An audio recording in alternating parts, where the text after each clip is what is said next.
1969. Your test is positive, I hear the campus health center nurse say. We'll be calling your parents on Monday. Please don't. My dad will kill me. My dad is so authoritarian, we call him the captain behind his back.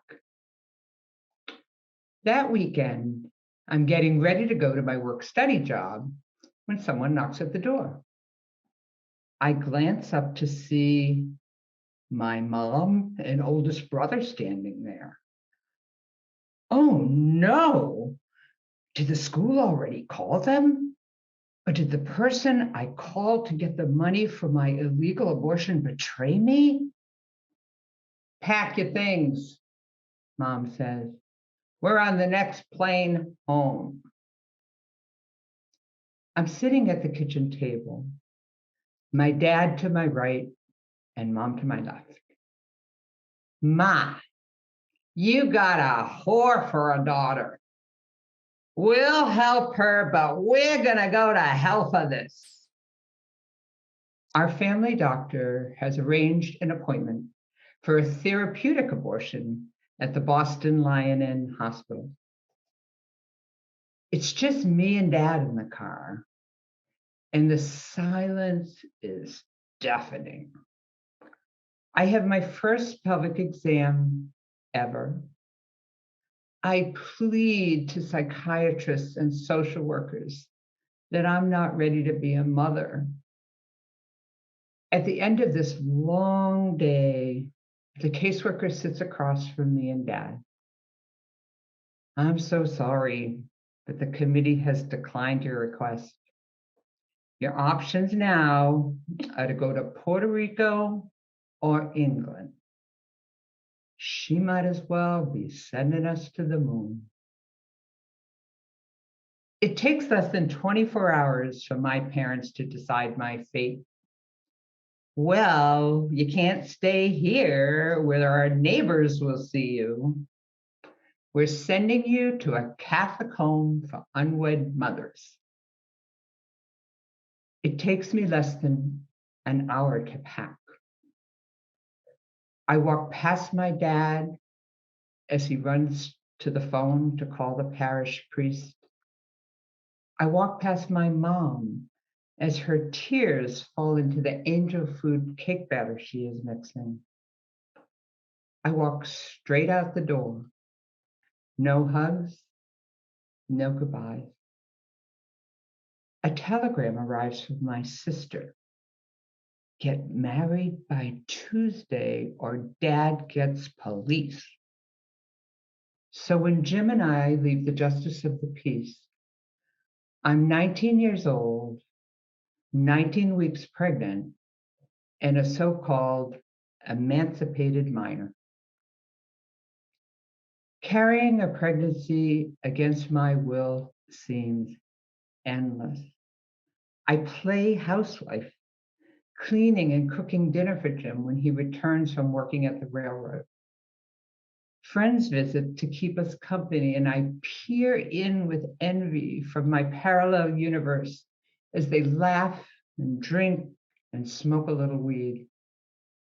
My body is mutating, my breasts and my belly swelling in ways I cannot understand or control. We have already signed the adoption papers. Your name is Celeste, I whisper, as if I have any right. When she throttles my abdomen, I sink to the floor of the shower stall and weep. It's as if all the fairy tales of my childhood, with their Prince Charmings and happy endings, have been rewritten to mock me. I'm in the hospital, and everywhere I look, I see white. White ceilings, white walls, white fluorescents, white sheets, white coats. They lift me from my chair as another pain grips my young body, and I shatter all that whiteness with my screams. Let me out of here. Stop touching me. I'm not ready for this.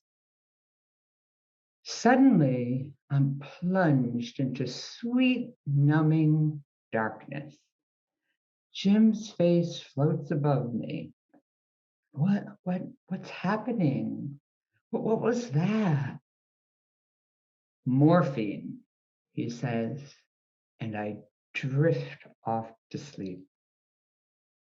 Push, push, push, I hear, and I do so with every fiber grunting and screaming and pushing. Then I hear her cry and see the briefest glimpse of her tiny body, then black ink, then a footprint, and then she is gone. And I'm too high to feel anything or to wish for anything, but to descend once more into darkness. For months, I battled that darkness with my chosen weapon, amphetamines. First, one does the trick, then 3, then 5, then 20. Jim and I are shipwrecked. My parents are lost at sea.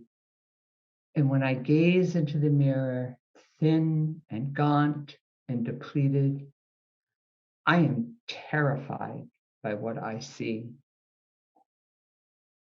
I admit to an old school friend who has moved to Seattle that I'm not doing so well. Maureen, why don't you come out here? I'm part of a women's collective, and we're about to launch a self-help women's clinic, one of the first in the country. It is so exciting.